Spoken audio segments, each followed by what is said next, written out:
আমার দেশের কত ধনী আল্লাহ পাওয়ার জন্য মাহে রমজান আসলে মক্কায় দৌড়ায়, মদিনায় যায়, কয় মক্কায় নামাজ পড়বো, মদিনায় নামাজ পড়বো। 1 রাকাত নামাজে 1 লক্ষ রাকাতের সওয়াব, 1 রাকাত নামাজে 50,000 রাকাতের সওয়াব। উমরা করে মক্কায় কাটায় সময় মদিনায় কাটায়, মক্কায় কোরআন খতম দিতে চায়, মদিনায় কোরআন খতম দিতে চায়।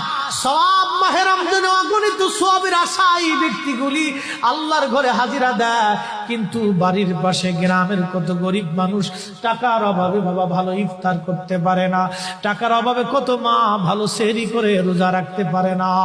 এই ধনীরা এই গরিব মানুষের ঘরে খাবার না দিয়ে আল্লাহরে পাওয়ার জন্য মক্কা মদিনায় দৌড়ায়।